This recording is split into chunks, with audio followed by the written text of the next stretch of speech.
నమస్తే, welcome to prime time debate.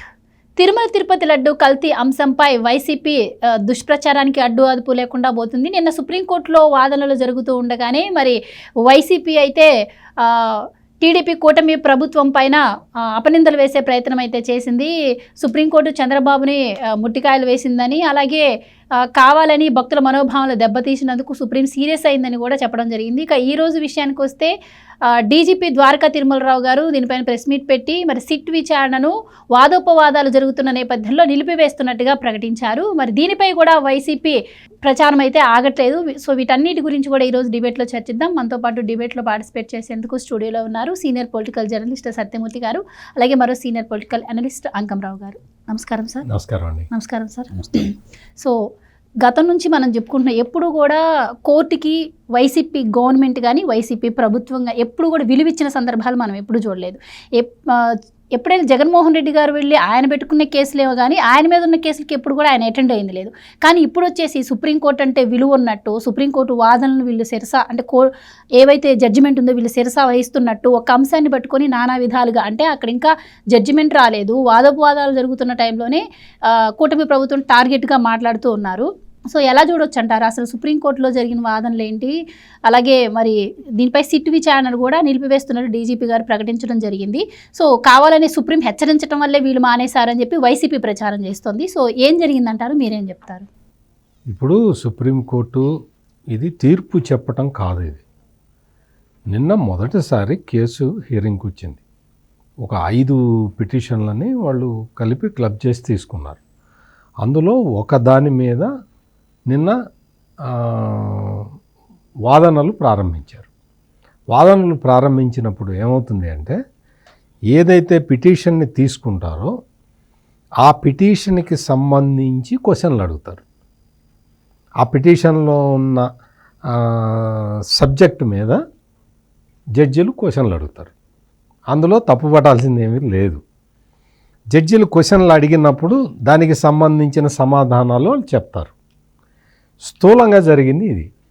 Supreme court దీని మీద ఏదో జడ్జిమెంట్ ఇచ్చినట్టు మొత్తం ఆ రోజా దగ్గర నుంచి అందరూ ఇదే బాట పట్టారు. సుప్రీంకోర్టు జడ్జిమెంట్ ఇచ్చిందా? ఇవ్వలేదే.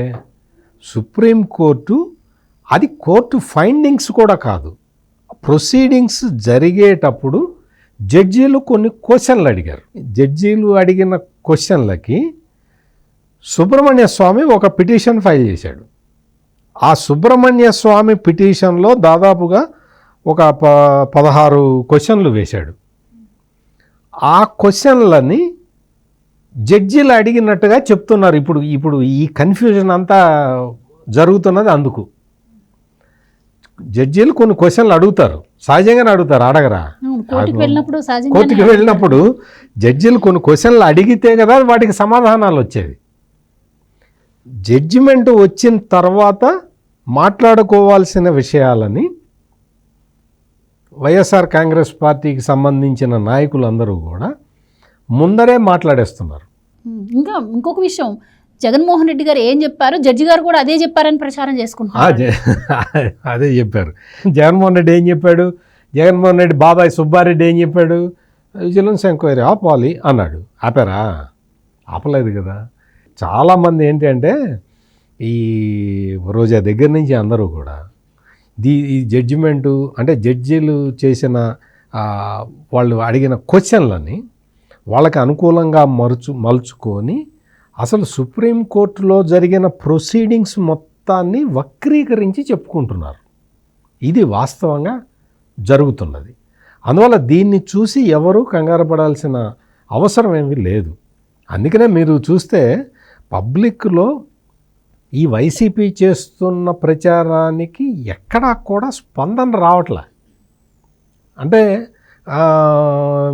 నిజంగా కల్తీ జరిగిందా లేదా అన్న అనుమానం ఎవరికీ లేదు. కల్తీ జరిగిన మాట వాస్తవం అనేది ప్రతి ఒక్కళ్ళు కూడా చర్చించుకుంటున్నారు. ఎందుకు చర్చించుకుంటున్నారు?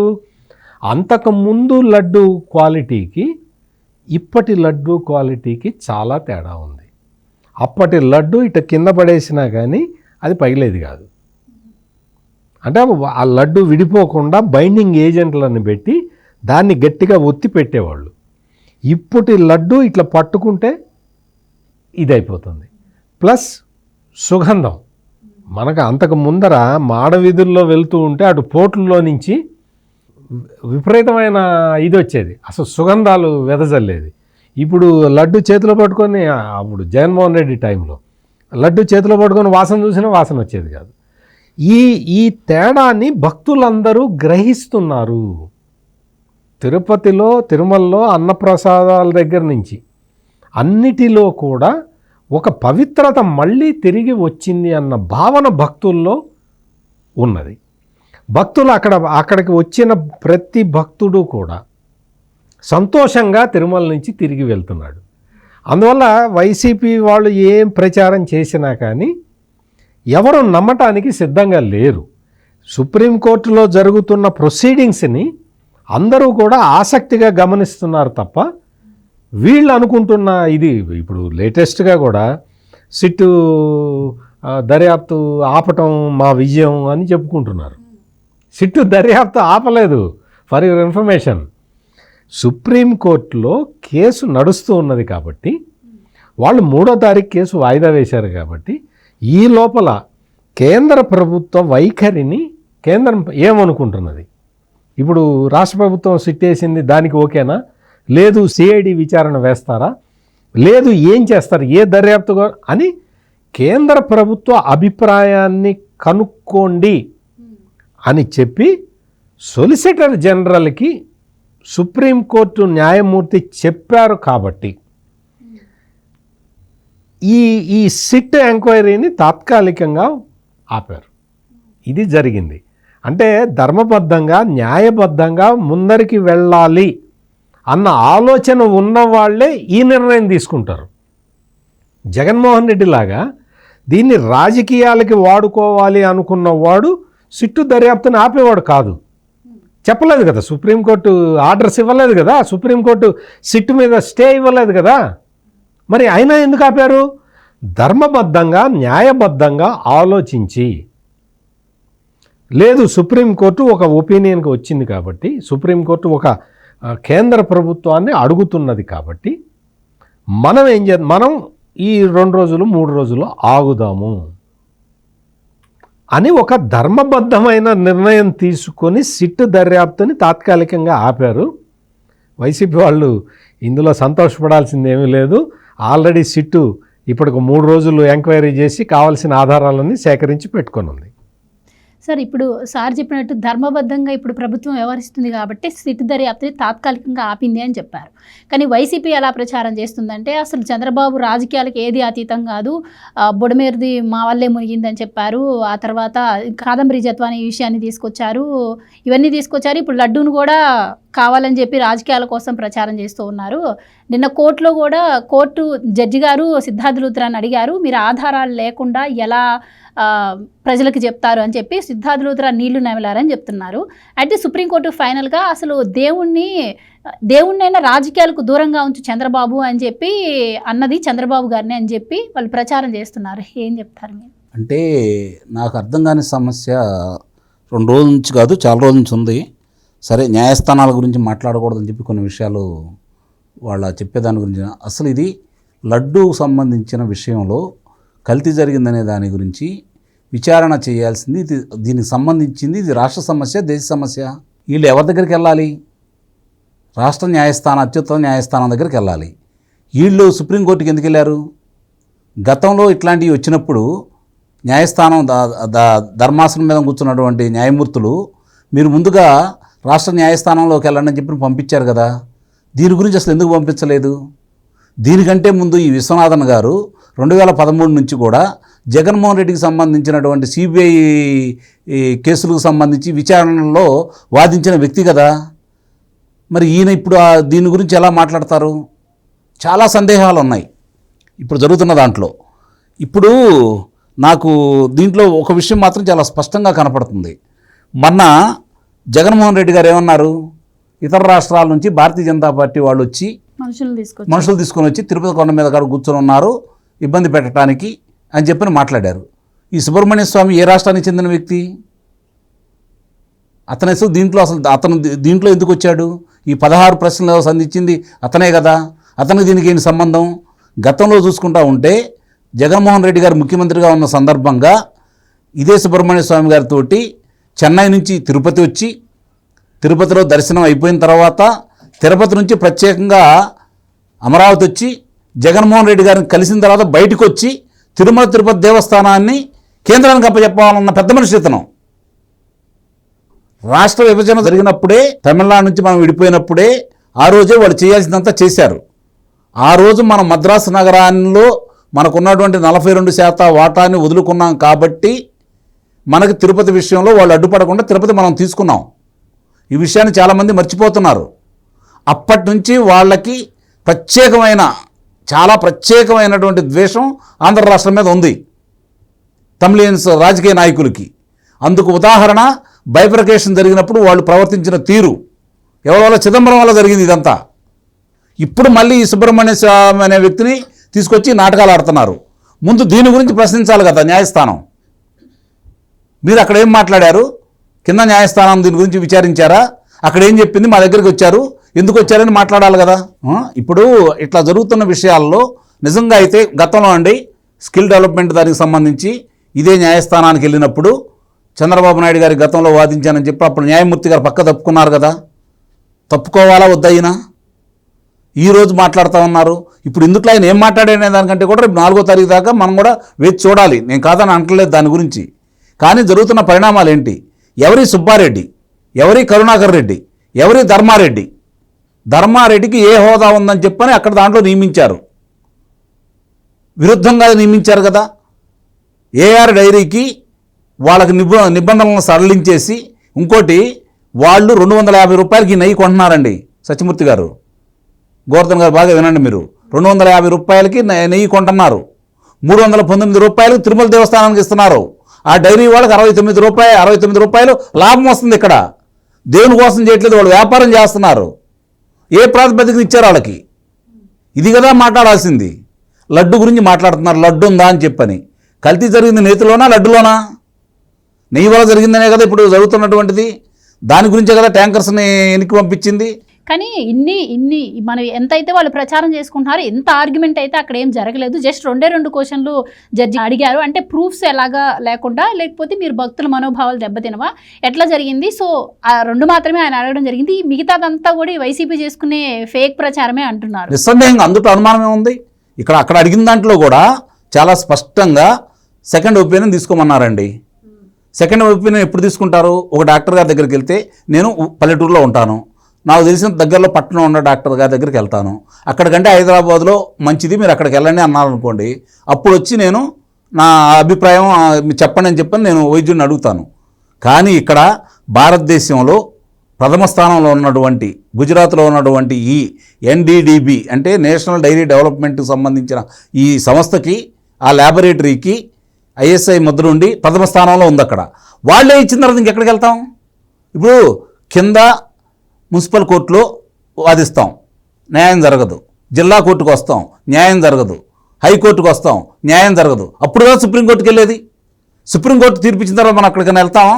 అది సార్ ఇప్పుడు ఒక నిమిషం అండి, సుప్రీంకోర్టుతో సమానమే కదా ఇప్పుడు అది.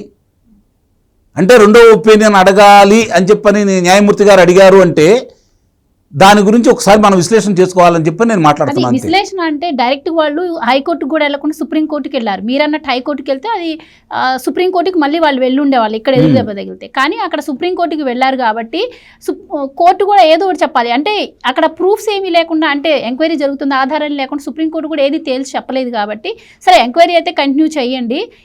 ముఖ్యంగా ఇది సాఫ్ట్ అంశం, భక్తుల మనోభావాలకు సంబంధించిన అంశం కాబట్టి ఇంకొంచెం పక్కా ఆధారాలు తీసుకురండి అని భక్తుల మనోభావాల ఉద్దేశంగా అర్థం.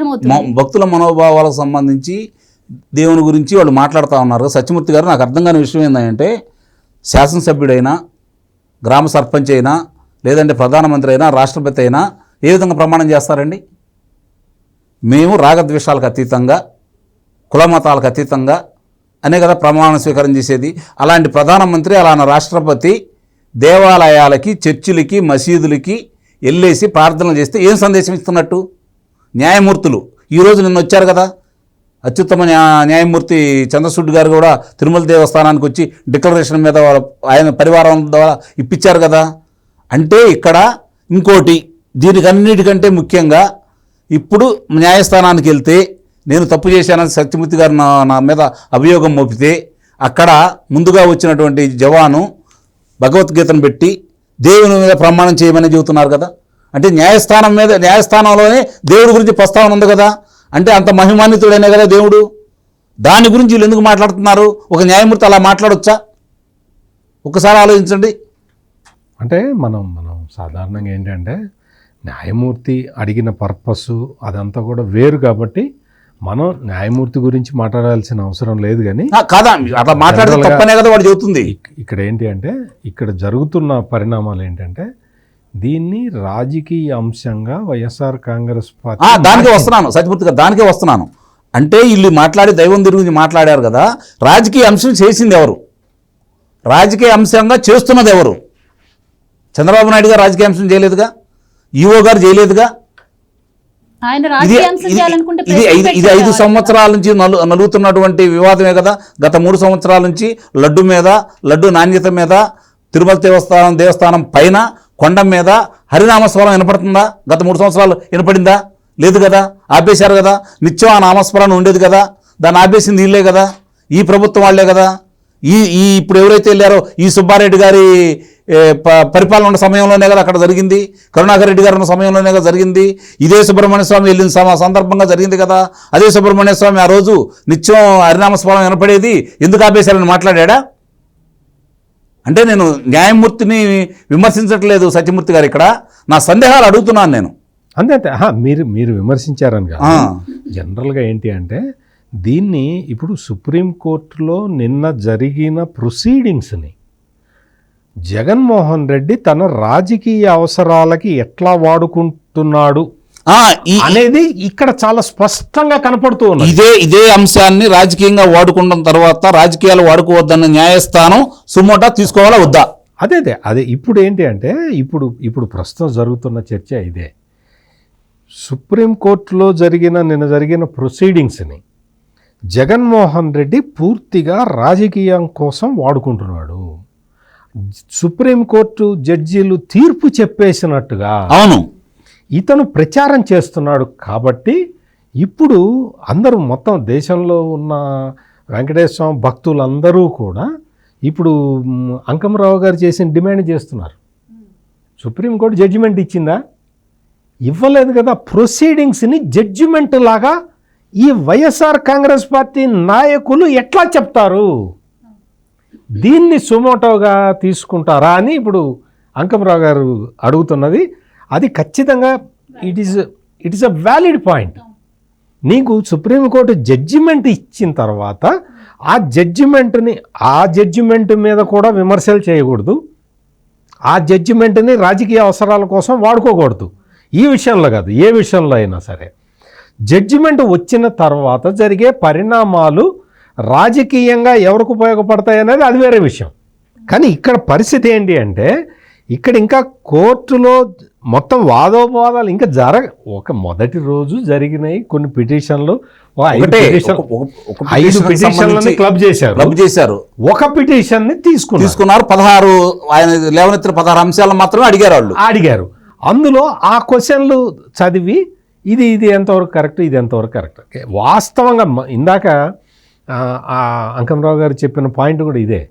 ఇప్పుడు చంద్రబాబు నాయుడు ఆ కామెంట్లను ఎక్కడ చేశాడు? ప్రెస్ కాన్ఫరెన్స్లో చేయలే. ఆయన చేసింది ప్రెస్ కాన్ఫరెన్స్ పెట్టి మాట్లాడలేదు. పబ్లిక్ చేయటం కాదు అది వాళ్ళ ఎమ్మెల్యేలతోటి తన 100 రోజుల పాలన గురించి మాట్లాడుతూ కూటమి పార్టీలకు సంబంధించిన ఎమ్మెల్యేలు అందరూ ఉంటే ఈ జగన్మోహన్ రెడ్డి ఎంత దుర్మార్గుడో చూడండి అయ్యా, ఆఖరికి తిరుపతిలో లడ్డూలో కూడా కల్తీ జరిగింది అని ఆయన చెప్పాడు. అంతకు ముందరే అక్కడికి సంబంధించిన మొత్తం వ్యవహారాలన్నిటినీ కూడా అక్కడ సంస్కరించకుండా వచ్చి బాధ్యత లేకుండా మాట్లాడలేదు చంద్రబాబు నాయుడు. సత్యమూర్తి గారు ఒక మాట అండి, రాష్ట్రానికి ప్రథమ పౌరుడు ఎవరు? గవర్నర్ గారు. తర్వాత బాధ్యత ఎవరిది? ముఖ్యమంత్రి గారు. అంటే రాష్ట్రం జరిగే సమస్యల గురించి ముఖ్యమంత్రి గారు మాట్లాడకుండా ప్రధానమంత్రి మాట్లాడతారా, లేకపోతే రాష్ట్రపతి గారు మాట్లాడతారా? ఇప్పుడు మరి ఆయన మాట్లాడితే తప్పడితే ఎలా? ఇక్కడ నిన్న సుప్రీం అంశంపై కూడా చాలా మందికి అంటే కొన్ని డౌట్స్ వస్తున్నాయి. సుప్రీం కోర్టులో జడ్జిలు అడిగిన దాని గురించి కూడా ఎన్డీడీఏ రిపోర్ట్ నే ఎట్లా ప్రామాణికంగా కాదమ్మా, అవన్నీ ఇప్పుడు కోర్టులో జరిగిన విషయాల్ని మనం ఇక్కడ మాట్లాడటం మన ఉద్దేశం కాదు. NDDB national dairy development board అనేది అది దానికి కేంద్ర ప్రభుత్వానికి సంబంధించిన సంస్థ. అదేదో ప్రైవేట్ మేనేజ్మెంట్ కాదు, అక్కడ వేరే మేనేజ్మెంట్ ఉండదు. ఇందాక అంకమరావు గారు ఇందాక అంకమరావు గారు చెప్పింది అదే. ఎన్డీడీబీనే సర్టిఫికెట్ ఇచ్చేసిన తర్వాత ఈ నెయ్యిలో కల్తీ జరిగింది అని చెప్పిన తర్వాత ఇంకెక్కడికి వెళ్ళాలి అని ఇందాక అంకమరావు గారు చాలా స్పష్టంగా అడిగారు. ఎన్డీడీబీ అనేది ఆ డైరీ ప్రోడక్ట్స్కి సంబంధించి ఎనాలిసిస్ చేయటంలో దేశంలోనే అత్యుత్తమమైనది. కేంద్ర ప్రభుత్వ ఆధ్వర్యంలో నేరుగా నడిచే సంస్థ అది. మిగిలినవన్నీ కూడా ప్రైవేట్కి సంబంధించినవి. ముందర ప్రైవేట్కి వెళ్తారా, గవర్నమెంట్కి వెళ్తారా? గవర్నమెంట్కి వెళ్ళినందుకు మనం అప్రిషియేట్ చేయాలి కదా అని అంకమరావు గారు అడుగుతున్నారు. అంతే తప్ప ఇది సుప్రీంకోర్టులో జరిగిన ప్రొసీడింగ్స్ని మనం ఏం మాట్లాడాలి దాని గురించి. వైసీపీ చేస్తున్న ప్రచారం ఎట్లా ఉన్నది అంటే బయటకి రాంగ్ సిగ్నల్స్ పంపించే డైరెక్షన్లోనే వైఎస్ఆర్ కాంగ్రెస్ పార్టీ ప్రచారం చేస్తున్నది. ఇది తప్పు, దీన్ని సుమోటోగా తీసుకోవాలి అని అంకమరావు గారు అడుగుతున్నారు. ఇప్పుడు ఇంకోటి సార్, ప్రైమాఫసీలో ఏముంది మనకు మొట్టమొదటి ఏదైతే ఒకటి మనం ఏదన్నా అభియోగాన్ని ఎదుర్కొనేటప్పుడు దాని గురించి విచారణ సంస్థలు మనకి ఇచ్చిన తర్వాత దాన్ని పట్టుకొని చివరిదాకా వెళ్ళమని ఉంది కదా, పట్టాలని లేదుగా. అందులో ఇప్పుడు ఎన్డీడీబీ రిపోర్ట్లో ఏముంటుంది ఇప్పుడు అందులో కల్తీ జరిగింది అని ఎన్డీడీబీ రిపోర్ట్లో ఉన్నది. మనకి కింద ఇప్పుడు చాలామంది వైసీపీ చేస్తున్న ప్రచారం ఏంటంటే ఆ ల్యాబ్ రిపోర్ట్ కింద గమనిక అని పెట్టి ఇది యాక్యురేట్గా ఉన్నదని మీరు భావించొద్దు, అదొద్దు ఇదొద్దు అని రాసి ఉంది అంటాడు. అట్లా చెప్పేవాడు ఈ రోజా వీళ్ళందరూ ఉన్నారు కదా, వీళ్ళందరినీ వెళ్ళి ఏదన్నా ల్యాబ్కి వెళ్ళి రక్త పరీక్ష చేసుకోమని చెప్పు. కింద ఏముంటుందో తెలుసా? మొత్తం ఎంత పెద్ద ల్యాబొరేటరీ చేసినా కానీ కింద ఒక ఆయన సంతకం పెడతాడు, రేడియాలజిస్ట్ సంతకం పెడతాడు. ఆ సంతకం కింద ఏముంటుందో తెలుసా?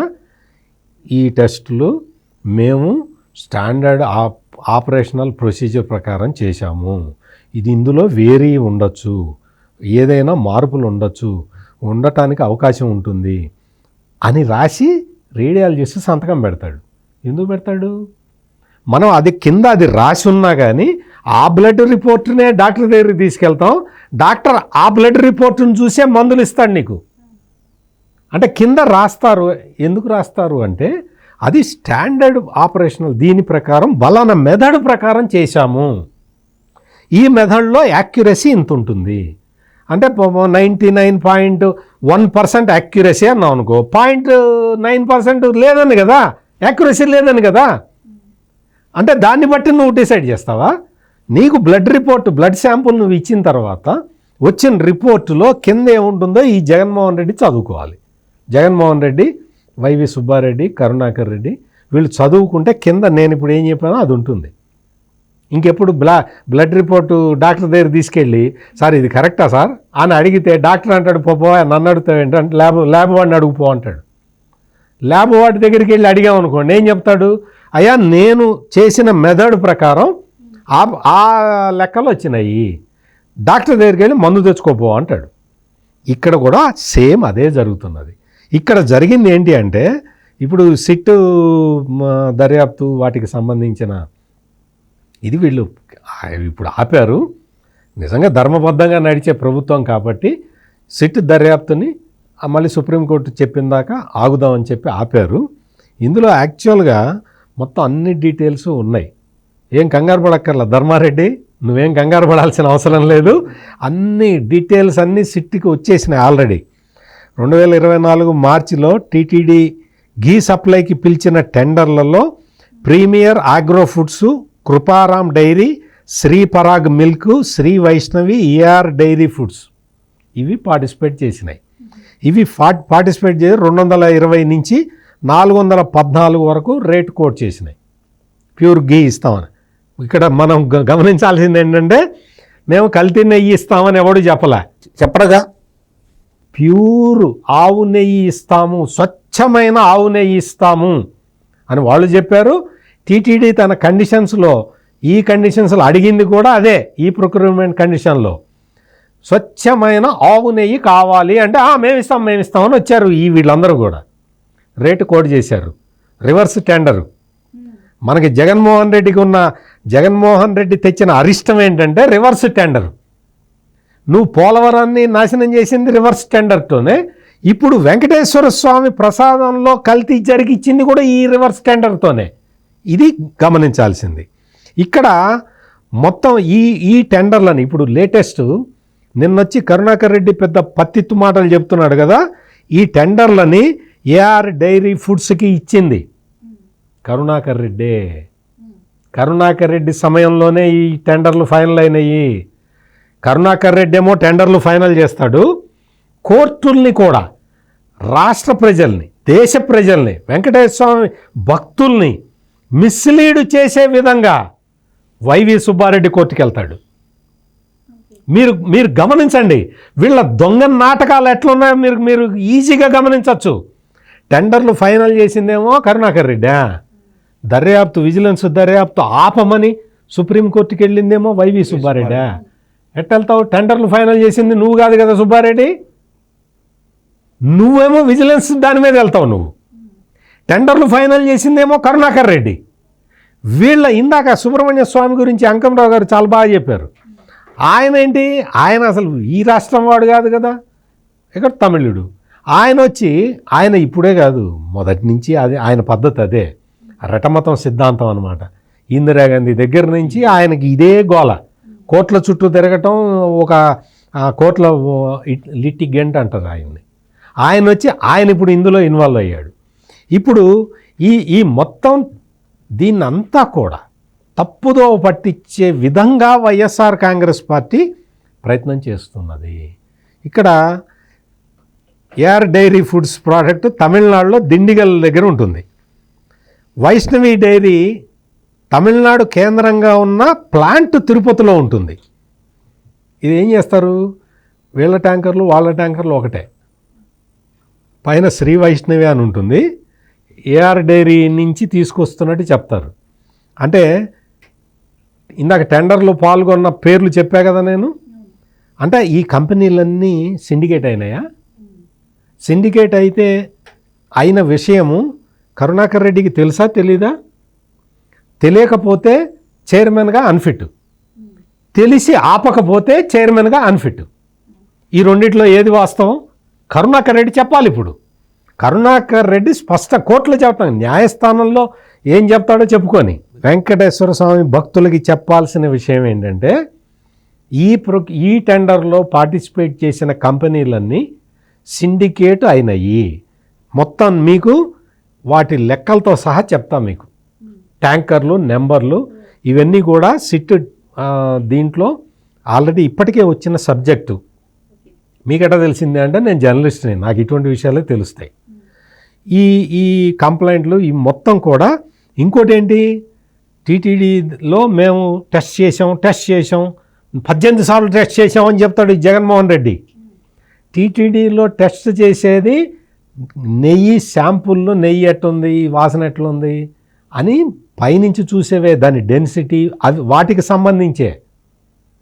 ఎన్డీడీబీ ల్యాబొరేటరీలో ఉన్న సౌకర్యాలు టీటీడీలో లేవు కదా. జగన్మోహన్ రెడ్డి, కరుణాకర్ రెడ్డి, సుబ్బారెడ్డి, ధర్మారెడ్డి ఈ రెడ్లందరికీ తెలీదా? టీటీడీలో ఏం టెస్ట్ చేస్తారో తెలీదా? ఇప్పుడు మళ్ళీ ల్యాబ్ పెడుతున్నారు, పెట్టిన తర్వాత అన్నీ సెటిల్ అవుతాయి చెప్తున్నా. అంటే మొత్తం 2 సార్లు షోకాజ్ నోటీస్ ఇచ్చారు. ఈ విషయం బయటపడ్డ తర్వాత ఎన్డీడీబీ ల్యాబ్ చెప్పిన తర్వాత ఆ కంపెనీకి ఏఆర్ ఫుడ్స్కి 2 సార్లు నోటీసులు ఇచ్చారు. వాళ్ళు ఖాళీగా కూర్చోలే, టీటీడీ ఖాళీగా కూర్చోలేదు, రాష్ట్ర ప్రభుత్వం ఖాళీగా కూర్చోలేదు. వాళ్ళు చేయాల్సిన పని వాళ్ళు చేస్తూనే ఉన్నారు. ఒకవైపు భక్తుల మనోభావాల్ని దెబ్బతినకుండా కాపాడటంతో పాటు భక్తుల విశ్వాసాన్ని నిలబెడుతూ, మరోవైపు ఈ లడ్డూ ప్రసాదమే కాదు, స్వామివారి కైంకర్యాల్లో ఈ కలుషితమైన నెయ్యి వాడకుండా చర్యలు తీసుకుంటూ దేవాలయాన్ని పరిశుభ్రంగా మొత్తం అంతా కూడా ప్రక్షాళన చేస్తూ, ఇంకొక వైపు టీటీడీ మీద విజిలెన్స్ ఎంక్వైరీ నడుస్తూ ఉన్నది. మొత్తం ఇక్కడ దొంగలు ఎంతమంది ఉన్నారో వెతుకుతూ ఉన్నారు.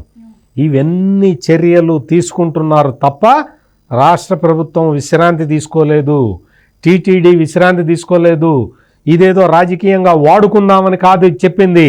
భక్తుల మనోభావాలు దెబ్బతినకుండా అన్ని చర్యలు తీసుకుని ఆ తర్వాత స్వామివారి భక్తుడైన రాష్ట్ర ముఖ్యమంత్రి చంద్రబాబు నాయుడు ఈ విషయాన్ని తన ఎమ్మెల్యేలకి క్లోజ్ డోర్ మీటింగ్లో వెల్లడించారు తప్ప ఇది వేరే విధంగా కాదు. ఈ మొత్తం శ్రీ వైష్ణవి డైరీస్ వాళ్ళు ట్యాంకర్లో పంపించిన నెయ్యిని అసలు టీటీడీ ఆ టైంలో కరుణాకర్ రెడ్డి చైర్మన్గా ఉన్న సమయంలో ఎట్లా యాక్సెప్ట్ చేసింది? టెండర్ వచ్చింది ఏఆర్ ఫుడ్స్కి కదా, శ్రీ వైష్ణవి ట్యాంకర్ని లోపలికట్ట రానిచ్చావు. అందువల్ల ఇవన్నీ కూడా ఇటువంటివన్నీ ఉన్నాయి. ట్యాంకర్ల నెంబర్లతో సహా అన్నీ క్షేమంగా సిట్ దగ్గరికి ఇప్పటికే వచ్చినాయి. పోటు కార్మికులు అందరూ కూడా ఈ విషయం మీద వాళ్ళ ఆవేదనని మొత్తం సిట్ ముందర చెప్పారు. అన్ని ఆధారాలు సేకరించుకున్నారు. ఇప్పుడు వైఎస్ఆర్ కాంగ్రెస్ పార్టీ వాళ్ళు ఎన్ని రకాలుగా ప్రచారం చేసినా కానీ ఎవరు నమ్మే పరిస్థితిలో లేరు. రైట్ సార్, ఇప్పుడు సార్ చెప్పినట్టు కరుణాకర్ రెడ్డి గారు ఇష్టానుసారంగా మాట్లాడుతున్నారు. చంద్రబాబు హిందువులకు క్షమాపణ చెప్పాలని కూడా ఆయన అంటున్నారు. మరి ఈ రివర్స్ టెండరింగ్ విధానం ఏదైతే ఉందో దీని మీద సిట్టు దర్యాప్తు కనుక ఇంకా లోతుగా చేసి వివరాలన్నీ బయటకు వస్తే మరి వైసీపీ అప్పుడు చెప్తుందంటారా, మీ హిందువులకు క్షమాపణ చెప్తుందంటారా? మరి అసలు వైసీపీ ఉంటే కదా సమాపన చెప్పడానికి. అందుట్లో నాయకులు ఉండరు, ఏక్ నిరంజన్ లాగా ఆయన అక్కడే మిగిలిపోతాడు. ఎందుకంటే ఇప్పటికే వాళ్ళు పక్క వాళ్ళు చూసుకుంటున్నారు. మంచికో చెడుకో ఈ విషయంలో 2 మంచి పనులు చేశాడు ఆంధ్ర రాష్ట్రానికి జగన్మోహన్ రెడ్డి. ఒకటి, పార్టీ పెట్టి ఇలాంటి వాళ్ళందరినీ తీసుకొచ్చేసి ఇలాంటి రాక్షసులు, దోపిడీలు చేసేవాళ్ళు, దొంగతనాలు చేసేవాళ్ళు, హత్యలు చేసేవాళ్ళకి కేర్ ఆఫ్ అడ్రస్ ఏందయ్యా అంటే వైఎస్ఆర్సీపీ పార్టీ. కాబట్టి వీళ్ళని దూరంగా ఉంచాలి, ఇలాంటి వ్యక్తుల్ని ఏ పార్టీలు చేర్చుకోకూడదు అనేది ఒకటి నేర్పించాడు. రెండోది, ఇప్పుడు జరుగుతున్నటువంటి అంటే ఈ జరుగుతున్న విషయాలు, గతంలో జరిగిన విషయాలన్నీ తీసి పక్కన పడేస్తే 2019 నుంచి 2024 వరకు జరిగినటువంటి విషయాలు, ఇందాక సత్యమూర్తి గారు చెప్పారు రివర్స్ టెండరింగ్, దాని ఫలితాలు ఎలా ఉంటాయని చెప్పని ప్రజల్లో ఒక ఐకమత్యాన్ని మాత్రం తీసుకొచ్చాడు నిస్సందేహంగా. ఎందుకంటే ఇలాంటి వ్యక్తులకి పరిపాలన ఇస్తే ఏ విధంగా జరిగిద్ది, ఒక తరం మొత్తం ఎలా నిర్వీర్యమైపోయింది. ఒక తరం 5 సంవత్సరాలను చాలామంది భావిస్తున్నారు, కానీ ఒక తరం మొత్తం నిర్వీర్యమైపోయింది. ఉదాహరణకి ఏంటంటే వాళ్ళ అంటే ఈ ప్రభుత్వం దగ్గర ఉన్న లెక్కల ప్రకారం చూసుకుంటే 3 లక్షల మంది బాలబాలికలు గంజాయి కావచ్చు, మత్తు పదార్థాలు కావచ్చు బానిసలు అయి ఉన్నారు ఈరోజు. కాబట్టి ఇవన్నీ కూడా ఈరోజు ప్రజలకు విస్తృతంగా చెప్పే కార్యక్రమం చేస్తున్నారు చంద్రబాబు నాయుడు గారు. చాలామందికి అర్థం కాని విషయం ఏంటంటే ఎందుకు ఆయన మెరకన కూర్చున్నారు, వీళ్ళ మీద చర్యలు తీసుకోలేదు అంటే, చర్యలు తీసుకున్నా వాళ్ళకి కొరత అనేది ఒక శిక్ష ఉండేది. ఎప్పుడు పాతకాలం నాడు ఆయనకు తెలుసు, మీకు చెప్పకూడదు, అది కొరత అనే శిక్ష ఒకటి ఉండేది. అట్లాంటి శిక్షలు వీళ్ళకి నడిబాజార్లో వేసినా కూడా అయ్యే పాపం అనకుండా విధంగా వీళ్ళు చేసిన మోసాలు, ఘోరాలు, నేరాలు జనాలకు చెప్పి చైతన్యపరిచి వీళ్ళకి న్యాయబద్ధంగా చట్టబద్ధంగా శిక్షలు వేసినా కూడా వీళ్ళ గురించి పట్టించుకోకుండా విధంగా ఆయన ముందుకెళ్తున్నాడు. అందువల్ల ఆలస్యం అవుతుంది. ఇది శ్రేణులు గమనించాలి, ముఖ్యంగా బాధితులు కూడా గమనించాలి. ఎందుకంటే మీకు అందరికీ న్యాయం జరగకపోయినా అన్యాయం చేసిన వాళ్ళందరికీ మాత్రం శిక్షలు అయితే పడతాయి, అందులో ఎలాంటి సందేహం కూడా లేదు. ఇక్కడ ఈ తిరుపతి లడ్డు విషయంలో అతను చేసిన దానివల్ల నాకు తెలిసినంత వరకు ప్రపంచవ్యాప్తంగా ఆ దేవదేవునికి భక్తులుగా ఉన్న వాళ్ళందరూ కూడా ఎవరైతే ఉన్నారో, ఆయన నిత్యం కొలిసే వాళ్ళు ఎవరైతే ఉన్నారో వాళ్ళందరి దృష్టిలో ఇది దెయ్యాల పార్టీ, రాక్షసుల పార్టీ, మనుషుల పార్టీ కాదనే ఒక నిర్ణయానికి మాత్రం రావడానికి దోహదం కలగజేశాడు. ఇది ఒక మంచి పరిణామంగా అయితే నేను భావిస్తున్నా. ఇక ఈ న్యాయస్థానాలు ఇప్పుడు జరుగుతున్న విచారణలు దీని గురించి మనం వదిలేస్తే ఇప్పుడు ఈ సిట్టుకు సంబంధించి ఇందాక సత్యమూర్తి గారు చెప్పారు, సంపూర్ణంగా ఈ పాటికే ఏమేమి జరిగింది మొత్తం వాళ్ళు బయటికి తీసుకొచ్చారు. ఆల్మోస్ట్ మొత్తం బయటికి తీసుకొచ్చారు. ఆల్మోస్ట్ కాదు, మొత్తం బయటికి తీసుకొచ్చారు. అందులో ఎలాంటి సందేహం కూడా లేదు. అక్కడ వచ్చిన సర్వశ్రేష్ఠ త్రిపాది, ఆయన మామూలు వ్యక్తి అయితే కాదు. మొత్తాన్ని దీన్ని కూలంకుషంగా బయటికి తీసుకొచ్చేశారు.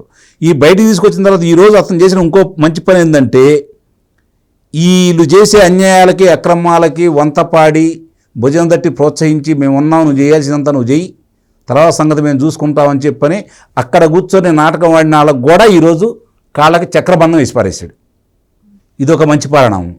ఈరోజు ఇది ఇంత జరుగుతూ ఉంటే భారతదేశ వ్యాప్తంగా హిందువులకు మాత్రం మేమే ప్రతినిధులు అని చెప్పుకునేవాళ్ళు దీని గురించి ఎందుకు బయటికి రావటం లేదు అని చెప్పని ప్రజలను ప్రశ్నించే స్థాయికి తీసుకొచ్చాడు. ఎందుకు మాట్లాడట్లేదు జగన్మోహన్ రెడ్డి ఇట్లా చేస్తే? ఇది దేవదేవుడికి జరిగిన అన్యాయం కాదా? 1,00,000 లడ్లు తీసుకొచ్చి రామాలయం ప్రారంభోత్సవం సందర్భంగా పంచారు, ఇది అపవిత్రం కాదా అనే చర్చ ఈరోజు భారతదేశ వ్యాప్తంగా బయటకు వచ్చింది. దీనికి సమాధానాలు వాళ్ళు చెప్పుకునే పరిస్థితిని తీసుకొచ్చాడు. కాబట్టి ఇదంతా ఆ దేవదేవుడే చూసుకుంటున్నాడైతే నేను భావిస్తున్నా. నిస్సందేహంగా ఎవరిని వదిలిపెట్టడు, ఎవరికి శిక్షలు పడకుండా వదిలేయడు. ఇప్పుడు ఈ అవాకులు చెవాకులు పేర్లే వాళ్ళందరికి కూడా దానికి సరైన సమాధానం ఇప్పుడు 4వ తారీఖు, రేపు 3వ తారీఖు కూడా ఏమీ కాదండి. అవునవును, ఇంకా ఇంకో విచారణ, ఇంకోళ్ళు చెప్పిన దాని గురించి ప్రశ్నిస్తారు, వాదోపవాదాలు జరుగుతాయి. ఆ తర్వాత ప్రభుత్వం ఇచ్చే నివేదికను ఆధారంగా ఎలా వీళ్ళు మాట్లాడారు, చంద్రబాబు నాయుడు గారు ఎందుకు మాట్లాడాల్సి వచ్చింది, ఏ నివేదిక ఆధారంగా మాట్లాడాల్సి వచ్చింది, ఎందుకు ఆయన నిర్ధారణ చేసుకున్నాడు, ఈలోపు ఏమేమి జరిగింది అనేది ప్రభుత్వ పరంగా వీళ్ళు ఇచ్చే నివేదికను చూసిన తర్వాత ఇప్పుడు ఎవరైతే మాట్లాడారో, ఏ సాంబార్ ఆయన్ని ఎంటబెట్టుకొని ఆ వాసనలు మాకు కూడా కావాలనుకొని మాట్లాడిన వాళ్ళైతే ఎవరైతే ఉన్నారో వాళ్ళందరికి కూడా నోటికి తాళాలు అయితే పడిపోతాయి. అందుట్లో ఎలాంటి సందేహం అయితే లేదు. ఇంకొక విషయం ఇక్కడ బాగా అందరూ గమనించుకోవాల్సిన అంశం ఏంటంటే, ఆంధ్ర రాష్ట్రంలో ముఖ్యమంత్రిగా 4వ ముఖ్యమంత్రిగా ప్రమాణం చేసిన చంద్రబాబు నాయుడు గారు జూన్ 12న ప్రమాణ స్వీకారం చేస్తే ఆ దేవదేవుని దర్శించుకున్న తర్వాత ఇక్కడి నుంచే ప్రక్షాళన మొదలు పెడతానని చెప్పాడు. ఆ రోజు ప్రక్షాళన ఇక్కడి నుంచే మొదలు పెట్టాడు. దీనివల్ల ఇంకో ఉపయోగం, అంటే నా అభిప్రాయం చెబుతున్న వ్యక్తిగత అభిప్రాయం, ఆయన మనసులో ఇప్పుడు ఏముందంటే వెంకటేశ్వర స్వామికి సంబంధించినటువంటి ఈ కమిటీలో రాజకీయ వాళ్ళకి పునరావాస కేంద్రంగా మారకూడదు. నిజమైన ఆ దేవదేవునికి ఎవరైతే మనసా వాచా కర్మణ నమ్మి సేవ చేయాలని ముందుకు వస్తారో అలాంటి వాళ్ళనే నియమించాలనే కృత నిశ్చయంతో వచ్చాడనైతే నేను భావిస్తున్నాను. దాంతోపాటు రాష్ట్రంలో ఉన్నటువంటి మసీదులు కావచ్చు, చర్చిలు కావచ్చు, వాటికి సంబంధించింది కూడా ఒక చట్టబద్ధత తీసుకురాబోతున్నారు. పాలక వర్గంలో ఆ మతానికి సంబంధించిన వాళ్ళు తప్ప అన్య మతస్థులు ఉండకూడదు, పనిచేసే వాళ్ళతో సహా అనే నిబంధనలు తీసుకురాబోతున్నాడు. ఇలాంటి కార్యక్రమాలు ముందుకు తీసుకురావాలన్న ఆలోచన చంద్రబాబు నాయుడు గారికి తీసుకురావడానికి కారణమైన జగన్మోహన్ రెడ్డికి నేను మాత్రం వందనాలు తెలియజేసుకుంటున్నాను. Right sir, thank you so much. నమస్కారం. Thank you sir.